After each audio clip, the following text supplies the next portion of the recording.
Hey, I'm Dr. Greg Nye. Welcome back to the deep dive. And today, uh, so I have a lot of patients who have a lot of digestive problems, and one of the most common that people, so SIBO is kind of the big classification that people come to me for. That is a topic for about five other uh, podcast. Today, though, I want to talk about gut motility and a problem that an enormous number of people struggle with, and that is constipation. That food just does not move. And when that happens, then it ferments and hydrogen sulfide and methane, these gases build up.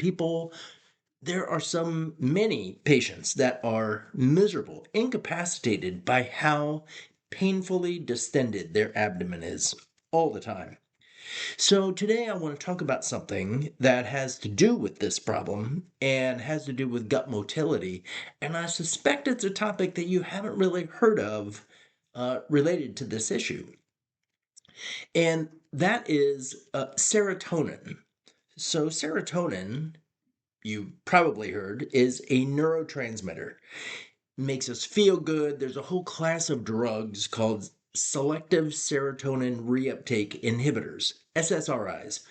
Millions and millions of people are taking these drugs under the theoretical belief or assumption that it's increasing serotonin levels in the brain and that makes people feel better.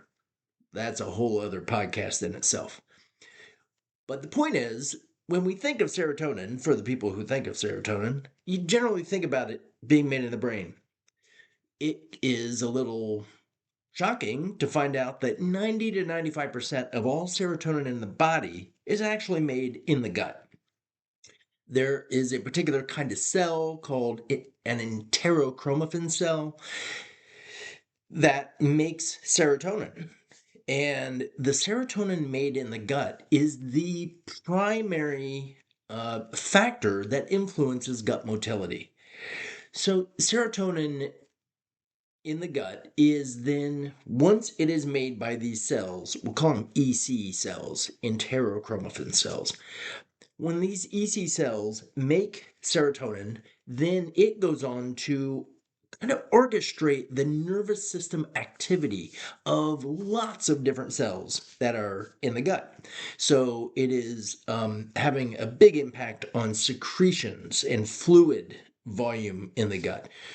Very big impact on the actual muscle contraction that is moving food, the peristalsis that moves the food through. It plays, and there are other factors that are obviously also having an impact on the gut, on gut motility, like let's say fiber, eating fiber. We've all heard that. Well, actually, one of the main ways that fiber has a benefit for people with constipation is that fiber grows the beneficial bacteria that then make short chain fatty acids, butyrate, propionate, acetate. Those short chain fatty acids then stimulate the EC cells to make more serotonin. So it's not just because fiber is adding bulk to the stool to allow it to move, it's actually stimulating serotonin production, which is then causing gut motility and all those things. So the a point then of this is that in thinking about how we're going to treat constipation, or generally that's maybe constipation is a specific term, but there's certainly a lot of gut motility problems that go beyond constipation. I mean, of course, diarrhea. Um, People have alternating constipation, diarrhea, but there's, cramping and all kinds of bloating, gas, distension, so many different kinds of digestive things that essentially all of them have some link to serotonin production in the gut. So the question is, well, how do we better regulate serotonin production in the gut so that we can have an impact on all of these motility issues. So, of course, one thing to do is to look at the diet and what are the things that we can be doing dietarily that will facilitate serotonin production. I mentioned fiber. There's also fermented foods. What do they do? Well, fermented foods actually encourage the growth of bifidobacteria or even Clostridium species, spore forming, that all of them, like we just said, they encourage short chain fatty acid production, and that encourages serotonin production. You can eat foods that are high in tryptophan. That's the amino acid that is the precursor to serotonin. So, eating, that's kind of, we've all heard, the Thanksgiving dinner with turkey makes us tired because it has a high tryptophan content. That's the connection. Tryptophan makes serotonin. And as a side note, once it makes serotonin, the next step is for serotonin to be converted to melatonin, the sleep hormone. So it's all connected in there as well. So, tryptophan food. So, okay, turkey, egg, salmon, um, soy products, nuts and seeds have serotonin. Lots of seafoods have serotonin. Bananas, avocado. There you can find whole lists of foods that have high serotonin content. We eat the serotonin, we get they have a high tryptophan content. We eat the tryptophan, that then gets processed and built into serotonin, which the EC cells then secrete. So that's one important component of a treatment plan that is trying to enhance gut motility. And keeping in mind that in doing this, we're not just impacting the gut, because there is this serotonin as well. So there's a good chance if, and of course, it's just almost goes without saying that people who have really significant gastrointestinal problems are also dealing with uh, often depression, just low mood in general. So, by enhancing serotonin production in the gut, we also enhance it in the brain, kind of helps the whole package. So, there are certainly those things that we want to do to enhance serotonin. And then we need to do an evaluation of the things that might be inhibiting the EC cells from producing serotonin.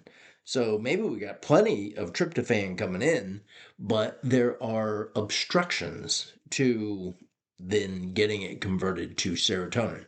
So what's that? Well, pretty much anything that has an impact on the growth of the bacteria that generate short chain fatty acids. And oh my gosh, we're pretty much talking about modern life. Um, so, of course, antibiotics goes without saying. Um, but also, many of the things that we associate with all kinds of chronic diseases, like mycotoxin. So we get exposed to mold. Mold produces mycotoxin. Mycotoxin gets in our system and it circulates through, and so it's going through our gastrointestinal tract, causing all kinds of problems there. Then it gets reabsorbed back through, it attaches to bile and it gets reabsorbed and it goes through the system and it causes all kinds of inflammation, ends up back in the liver, back attached to bile, dumps into the gut, and it just keeps going and going, circling through the gut. Well, when it's in the gut, it is having a significant impact on the growth of the healthy bacteria. And of course, facilitating growth of bacteria we don't want. So, making sure that mycotoxin is not a factor, and you just have to test. It's a urine test. It's not challenging to do, but you got to do it if somebody has significant gut motility issues. And again, there's almost always other issues that somebody has besides just gut motility stuff. So you kind of just got to look at the whole picture and say, does this seem like it could be a factor? And you test. So mycotoxin is one. All kinds of environmental issues that come into play phthalates and heavy metals, cadmium, aluminum, all of them have been shown to impact the the microbiome, these bacteria that we have to have there, because they are directly stimulating the EC cells to produce serotonin. So making sure that the microbiome is doing what it needs to do. So we're looking at testing in the ways that need to be tested, whether that's environmental toxicity testing, looking at pesticides and plastics and all kinds of crap that we are getting exposed to on a regular basis. But some people, for various reasons, they don't detoxify those well. They don't get them out of their system. And so they can end up hanging out and causing problems. So there's that kind of testing. Then another factor that comes into play is the functioning of the autonomic nervous system. So the autonomic system is what's running the show in here. And really, we're talking about the vagus nerve that comes down out of the brain, right behind the ears, down the neck, and innervates the lungs and the heart, and all your guts are in many ways being run by the vagus nerve. And the vagus nerve, I won't go into this too much. I'll do this in another podcast. But generally, there are two branches of the vagus nerve: sympathetic, or what we think of as fight or flight; parasympathetic, or what we think of as rest, digest, relax, chill out. So they work like this. And so when people are in a high sympathetic state, which right now means, well, just about everybody, so in a more stressed or anxious state, that suppresses parasympathetic. Parasympathetic is what we need to be. That's the kind of nervous activity that needs to run what's happening in here. So staying stressed means suppression of this, means suppression of running this, which means things slow down. So concurrent with whatever else you're doing, you got to work on this balance between sympathetic and parasympathetic. And again, different podcast. I will go into that many times because there are specific therapies that I think are very valuable in that regard. There are nutrients that you have to look at because they play a very significant role in the production of serotonin within those EC cells. So you got to make sure that they are sufficient. Magnesium, for example, is a cofactor in that production.